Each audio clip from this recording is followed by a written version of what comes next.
Olá, seja bem-vindo a mais um Cineclube Unifor. O filme de hoje é E Se Vivêssemos Todos Juntos, que conta a história de 5 amigos idosos que decidem passar o resto de suas vidas vivendo em conjunto.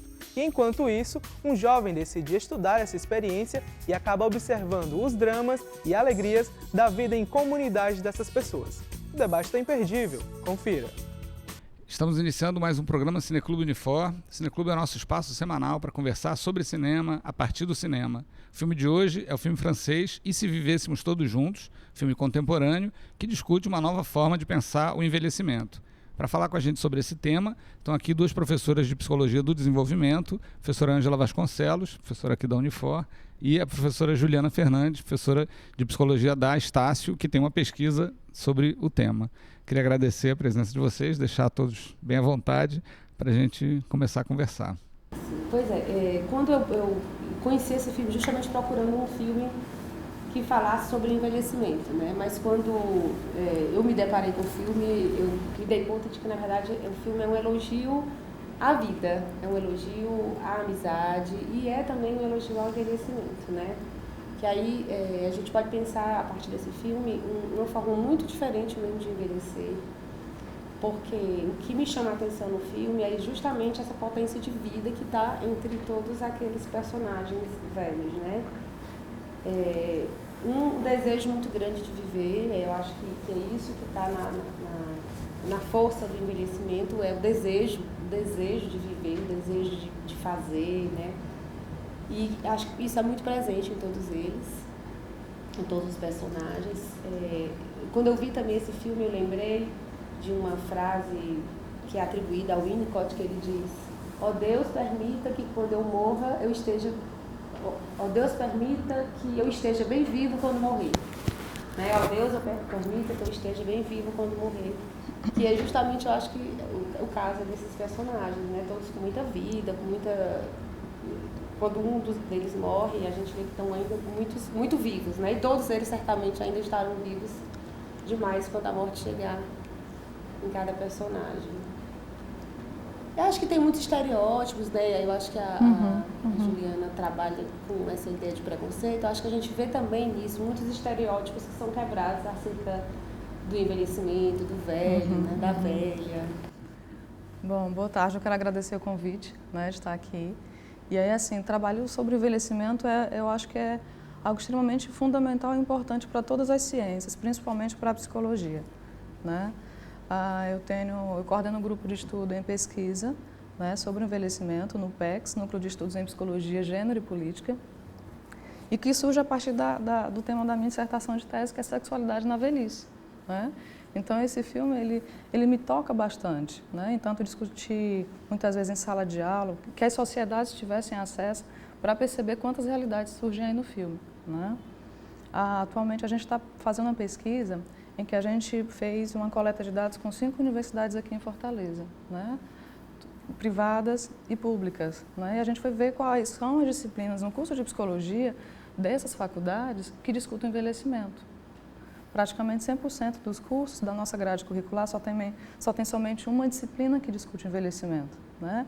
E aí, qual é o lugar da psicologia na relação com o prolongamento da vida quando a gente está percebendo que estamos diante de um outro tipo de realidade? Bom, como é que a gente tem visto a trajetória das discussões de psicologia do desenvolvimento, especificamente em relação à velhice, né? Hoje está fazendo praticamente um ano que nós estávamos no ano passado, né, no Congresso Nacional de Desenvolvimento Humano. E aí, quando a gente sai daqui de Fortaleza, a gente leva os estudos do grupo, né, do grupo de pesquisa sobre o envelhecimento, a gente percebe que a grande maioria das pesquisas de âmbito nacional se direciona à infância e à adolescência. Era praticamente poucos grupos, assim, bem situados, e o do Ceará estava sendo representado pela gente com a pesquisa sobre envelhecimento. E aí a gente levou justamente a pesquisa que fala sobre o preconceito, sobre a velhice, que a gente utiliza o conceito de ageísmo, né? Então, a gente realizou uma pesquisa sobre a percepção dos próprios idosos em relação ao envelhecimento, né? A gente fez outra pesquisa que falava sobre especificamente a percepção de estudantes universitários do curso de psicologia sobre o envelhecimento. E aí foi nessa pesquisa que a gente foi nas 5 universidades aqui de Fortaleza, aprovado pelo Comitê de Ética, né? E aí nós escolhemos as 5 mais antigos, os cursos que existem aqui em Fortaleza de psicologia, e a gente percebeu que 90% das grades curriculares tem uma disciplina somente que discute o envelhecimento, e às vezes essa disciplina ela é dividida entre adultez e envelhecimento, e às vezes uma disciplina só durante o semestre, durante os 5 anos do curso de psicologia, que vai discutir a adolescência, a adultez e a velhice. Então a gente tem se preocupado bastante como é que tanto a psicologia como os novos psicólogos vão problematizar a questão do prolongamento da vida.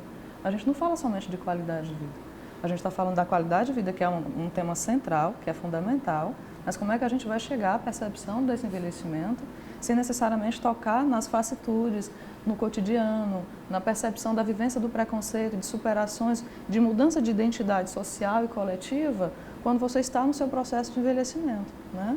E aí é interessante ver que as formações, as ciências, muitas vezes estão à mercê dessa questão, que é tão importante para a gente ver como vai manter essa saúde psicológica, mental, física desse indivíduo nos processos de envelhecimento. Tanto a questão da sexualidade como a questão da aposentadoria. A gente tem discutido hoje em uma pesquisa que é reinserção no mercado de trabalho de pessoas idosas, em que o número de estudantes universitários a partir de 50 anos mais que triplicou nos últimos 10 anos. Isso é uma realidade fundamental, né? O que é que está acontecendo? Então, fazer uma faculdade quando eu estou me aposentando, né? Então, a gente está falando de um processo de orientação vocacional não somente na adolescência. A gente está falando de orientação vocacional, reorientação vocacional, quando aquela pessoa já tem uma trajetória, já tem uma carreira, e ela vai fazer o quê? Porque a gente não vive mais somente 40 anos, somente 50 anos de vida, e que o número de centenários também mais que triplicou nos últimos 20 anos. Ou seja, vivemos mais de 100 anos hoje, estatisticamente a gente vive mais dos 60, mais dos 70, 80, tanto que a nossa expectativa de vida aqui no Ceará é de 72, 74 anos para homens e mulheres, né? Então a gente está com outro tipo de realidade de vida mesmo, falando de expectativa, de manutenção dessa vida. Isso está inserido em relação à educação, aspectos sociais, de saúde, né? E sentido. Como é que a gente vai construir o sentido da vida na velhice? Eu queria pegar uma frase da Jane, né? Que eu acho que é muito emblemática, né? Ela diz, a gente se prepara para tudo, a gente faz seguro de carro, faz seguro de casa, faz até seguro de vida, mas a gente não se preocupa com o que a gente vai fazer no final da nossa vida. Ângela, por quê, né? Pois é. Essa pergunta dela também ficou assim, ressoando na minha cabeça quando eu vi a primeira vez. Achei super bonito, né? E acho que por isso, porque a gente nunca espera quando isso vai chegar, né? Parece que está muito longe da gente, está muito longe. Né? É uma forma de negação. Exatamente. Né? E tem uma denegação isso, né? Então parece que está muito longe. O que a gente, assim, esse culto que a gente ainda tem à juventude, né? Que tanto é que quando a gente se surpreende. Outra coisa que eu acho muito bacana desse filme é que são todas pessoas que estão envelhecidas e que tiveram poucas, menos a Jane Fonda, né? Mas assim, tiveram poucas intervenções sobre o corpo. Então, assim, tem um envelhecimento do corpo que aparece aí que eu acho que é legal a gente falar. Porque o que a gente costuma falar de hoje, quando vê um velho, é assim, nossa, mas ele está tão bem, nem parece que tem 70 anos, né? Assim, você está muito bem, é um velho com cara de jovem. Assim, é sempre reforçando a velhice com aquela que ainda se aparenta com a juventude, né? E não com um velho que parece um velho. Ou então a gente também não tem aceitado muito hoje se um velho quer ser velho, né? Um velho tem que estar fazendo aula de dança, tem que estar fazendo Cooper na praia, tem que estar se vestindo bem, tem que estar bonito, né? Também acho que é outra coisa assim, a cultura mesmo do velho, que é ser velho, que é jovem, que tende a mudar, né? Porque a população de velhos está aumentando muito, você falou aí de dados estatísticos, mas se espera que em 2020 a população de idosos seja maior do que a de crianças, né? Porque está diminuindo a natalidade e está aumentando a expectativa de vida. E é isso que a gente vai ver, então. Mas acho também que isso tende a mudar quando a gente observa que é justamente esses personagens e os velhos contemporâneos, né, que aí falando um pouco também de teoria do desenvolvimento, como a Juliana lembrou, quando a gente pega os clássicos do desenvolvimento, a gente vai se deparar com várias vários aspectos que não se confirmam mais com o velho de hoje, né? Aí, que são esses velhos que estão no filme, que foram jovens nos anos 60 e anos 70, de um momento de efervescência cultural, de mudança de costumes, né? Quando a gente pensa aqui no Brasil, de velho, a gente não se dá conta, por exemplo, que Caetano Veloso é um velho, né? Que Gilberto Gil é um velho, que Sônia Braga é uma velha, né? E aí a gente, como assim, né? Como é que ele, que ele é velho? Como isso aconteceu comigo? Isso, assim. Culturalmente, a gente tem a anunciação da velhice como se fosse um aspecto muito negativo, né? Por isso que a prática do preconceito na velhice, / violência contra idosos, ela é sutil e muitas vezes invisível. Claro que às vezes ela vai estar expressiva em relação à violência física, abandono, né? Mas nós temos dados que o maior índice de violência muitas vezes é vivido através de um preconceito muito silencioso, muito sutil, né? O próprio conceito de ser velho, né? Algumas pessoas vão dizer, você vai chamar a pessoa de velha? Não, vamos chamar de idosa. É o reconhecimento da velhice não somente como estereótipo negativo, mas sim uma conquista de direito, uma conquista de visibilidade em relação ao direito da vida. Envelhecer é extremamente importante, passar por esse processo. E aí, a partir do momento em que a gente vai deixar de ser humano ao envelhecer e vai se tornar carcaça humana, isso é cruel. Isso é cruel. E aí a gente tem um alto índice de violência e suicídio acontecendo na velhice. Então, qual é o significado social que nós cearenses, né, aqui no Brasil, de certa forma, Ocidente como inteiro, dá significado e importância para a juventude e o envelhecimento? Quais são os processos que nós temos aí, de inclusão e exclusão de direitos, né? O conceito de idoso, ele surge, ou até mesmo melhor idade, voltando ao que eu estava falando, ele surge de forma muito irônica, para dar dignidade a pessoas de status social, né, de certa forma que ao envelhecer não se reconhecem como algo velho, né? E o que é ser velho? Quem é que realmente se percebe nesse processo de imagem? E aí quando a gente vê uma pessoa idosa e a gente tem determinados carinhos, ou determinadas afetividades, ou determinados paternalismos, quando a gente encontra um idoso e diz, coisa fofa, tão velhinha, tão linda, isso é prática de preconceito. E aí as pessoas, como? Como assim se eu estou querendo proteger aquela pessoa? Porque você já carrega a ideia de que ela precisa de uma proteção, uma superproteção. Será? E aí muitas vezes em sala de aula eu coloco uma foto de pessoas na velhice, vendo no computador, né? 5 idosos, só colocar no Google, coloca velhice que essa imagem aparece facinho. São todos brancos, né? Quase, você vai perceber que praticamente não são brasileiros. Então os idosos olhando para o computador, muito empolgados, né? E aí o que é que vocês acham? Eu pergunto em sala de aula, o que é que vocês acham que esses idosos estão fazendo? Eles dizem, professora, estão aprendendo a usar o Facebook, estão aprendendo a usar o computador. Eu disse, por que é que vocês pensam nisso? Que essa pessoa está aprendendo nova tecnologia e por trás não poderiam ter coisas até mesmo assustadoras, né? Como, por exemplo, a criminalização, se fosse uma gangue ali de idosos, né? Então, a sociedade como um todo e a própria psicologia ainda é muito inocente de perceber que todas as pessoas passam pelo processo de envelhecimento. O século XIX não aceitava a sexualidade infantil. A gente não aceita a sexualidade, né, da terceira idade. Não. A gente despotencializa totalmente, Márcia. É como se, a partir dali, esse sujeito ele, vai perdendo a autonomia, né, os direitos, os sentimentos. E outra pergunta que eu faço em sala de aula é quando é que você vai fazer o aniversário? E vão comemorar ali a tua ausência de capacidade realmente de sentir, de desejar, até mesmo de querer abraçar e beijar alguém. E desejos sexuais. O que é que vocês vão fazer com eles? Vocês aqui, né? Fazem o quê com os desejos sexuais em relação à experimentação da sexualidade? É curioso porque a sexualidade chama tanta atenção que provoca riso aqui, né? Quando a gente estava assistindo, eu ouvi algumas pessoas rindo das cenas de sexo. Provoca constrangimento, né? Quando eu trabalho esse filme nessa disciplina. E aí quando eu sugeri alguns temas para a gente falar depois do filme, aí tem que dizer, não quero ver velhinho fazendo sexo não. Aí eu digo, então não vai ver o filme, porque você vai ver, né? E também acho bacana porque a imagem, né, no filme é muito sensual mesmo, né? Uma sexualidade... O filme é muito respeitoso, muito bonito muito e elegante, muito cômico também, né? Ele tem esse toque cômico. Sim. Bom, e também, já que foi mencionada a Sônia Braga, eu queria lembrar o Aquários também, que tem essa ideia também de sexo na velhice, na terceira idade. Por isso que eu lembrei dela quando eu falei. Exatamente. E, assim, e lembrando também que a gente está falando, claro, de Chico Buarque também, né? Caetano Veloso, Sônia Braga. Ney Matogrosso, que é belíssimo. Ney Matogrosso, mas é claro que também isso também tem um recorte social, né? A gente também não sabe que nem todas as pessoas da cidade estão vivendo a vida como essas pessoas estão. Mas eu acho que com certeza muito poucos, né? Mas eu acho que é bastante significativo de um outro envelhecimento que a gente está na nossa cara, né, agora. A etnografia, quando ela vai estudar os outros povos e tal, se descobre uma outra relação com o envelhecimento, né?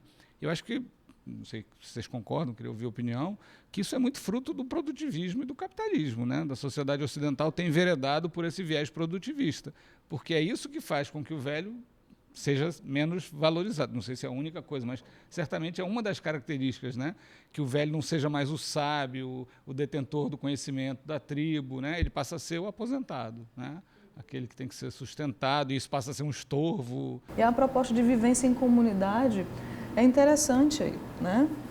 Quando eles começam a criar uma rotina de vão jantar dentro da piscina que estão construindo, né? A própria polícia já não vai pegar o Jean porque ele é idoso. Como assim vão prender uma pessoa idosa?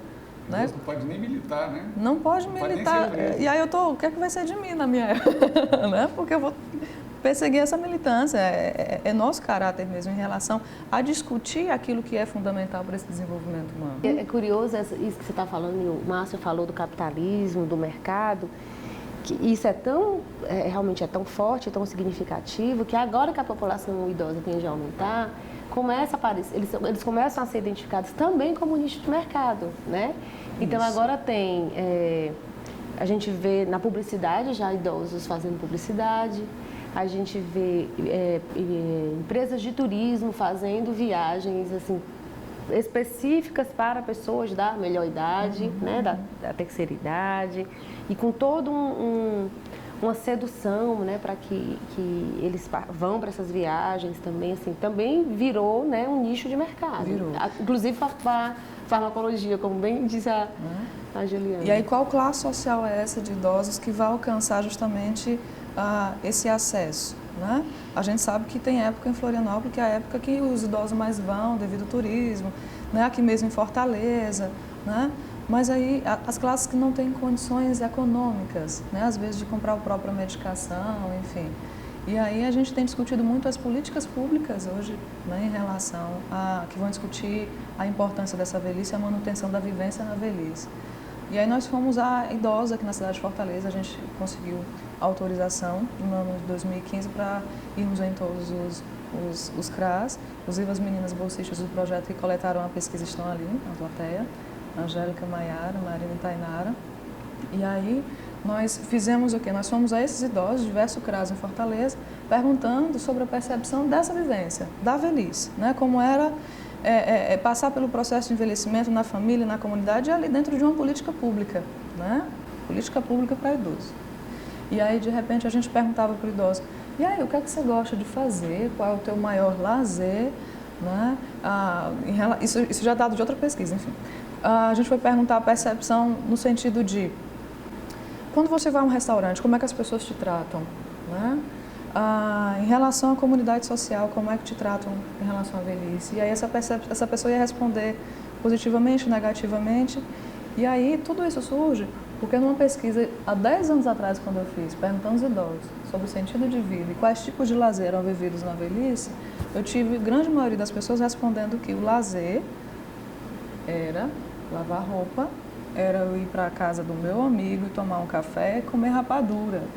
Então, qual é o lazer para esse tipo de população que hoje vai a uma política pública? Né? Qual o sentido de vida? Qual a construção de vida para essas pessoas? Então, é um outro tipo de discussão, é um outro de visibilidade em relação à própria mídia, né? Que vai mostrar muitas vezes a propaganda daquele idoso branco, de olho azul, que muitas vezes não parece um brasileiro. Né? E cadê os idosos negros que envelhecem? Estão aqui envelhecendo, vivendo mais também, né? Homens e mulheres de todas as formas, de todos os estados, de uma forma mais includente, né? E aí a gente vai perceber a velhice sendo excluída pela questão do corpo, pela questão ainda da condição social, né? Às vezes por questões de gênero também. E aí a gente tem realizado a pesquisa sobre...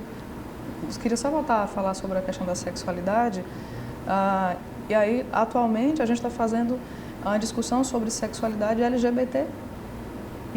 Na verdade, LGBTTQI, né? A gente está ampliando, na verdade, para falar sobre como é esse tipo de envelhecimento para pessoas, né? Então, o estudo sobre o envelhecimento não para em um semestre.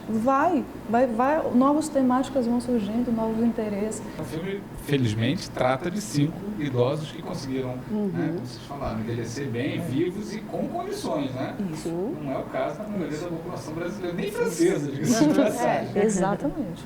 Que, infelizmente, na Europa, os idosos muitas vezes morrem sozinhos. Né? Sozinhos. E aí vem essa saída genial que eles encontram, né?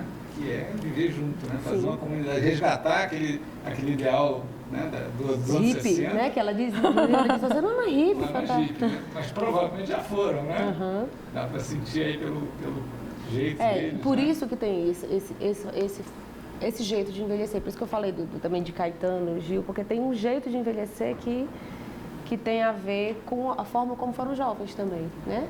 Isso. E dá certo essa história? Viver em comunidade? Bom, eu estou colocando em projeto de vida. Boa. Selecionando quem vai, quem não vai. Então, quando você falou assim, por que você sugeriu por que todo mundo tem que ver esse filme, eu particularmente achei um filme inspirador, eu achei belíssimo. Aí saí indicando para um monte de gente, inclusive para amigos que eu tenho, assim, que são muito próximos, de pronto, aí a solução para a vida. E o encerramento, o que vocês acharam, né? Porque o encerramento, quando o Albert vai perguntar cadê a esposa que tinha acabado de ser, né, velada, e aí os amigos, Jane? Cadê Jane? Né? E aí eu acho que tem um quesito importante no envelhecimento que não proporciona algumas outras etapas da vida, que é a intensidade avaliativa da experiência, né? Do tipo, o Albert, ele quando viu que a esposa tinha traído há 40 anos atrás, ele rasgou a folha. O que é que importava ali? Né? E aí são questões que vão ser tocadas hoje. Peraí, traição no casamento, há 40 anos atrás, eu vou perdoar ou não? E a gente está falando de uma história de vida que faz uma ressignificação disso tudo. Né? Não é somente o conceito de perdão, é da percepção de si também. Né? E aí os amigos, frente à realidade do Alzheimer, né, ficam meio atordoados, e a reação, eu acredito que foi extremamente significativa. Né? Quando a psicologia ela se propõe a trabalhar com pessoas que estão, né, diagnosticadas, para além do início do diagnóstico, é entender que a família vai estar toda inflamada com aquela questão. Né? E talvez a família muitas vezes diga que não, ela morreu, você não lembra? Eu sou sua filha, você não lembra? Né? E vai tocar em teclas que não necessariamente vão fazer mais sentido.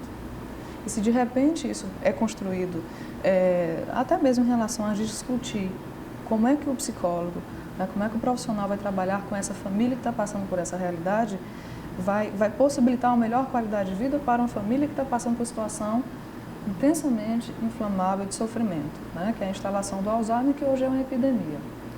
E aí a gente tem feito algumas discussões em relação a isso, né? Qual é o efeito de eu insistir que aquela verdade é uma verdade em que ele esqueceu e ele precisa saber a verdade a cada novo segundo, né? Quem é aquele ser humano? Ele não retorna à infância, nunca vai retornar.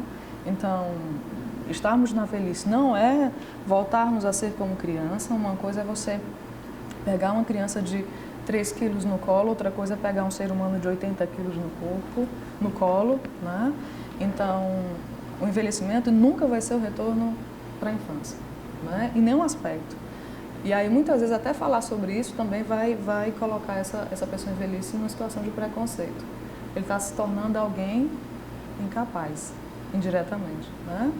E aí, é muito importante perceber que o reconhecimento desse processo de envelhecimento, até mesmo a situação de adoecimento como é o Alzheimer, esse contexto ele vai aprender um novo tipo de realidade. A família vai aprender um novo tipo de realidade. Eu acho o filme, esse final, né, muito tocante, e na verdade eu acho que é uma ideia que reaparece várias vezes no filme, que eu acho que é essa discussão ética sobre a verdade, né? Quando a Jane Fonda tem que decidir se ela vai dizer que ela está morrendo ou não vai. né, parece uma coisa assim, poxa, ela vai mentir. Sim, mas a escolha é que fim de vida que se quer ter, né?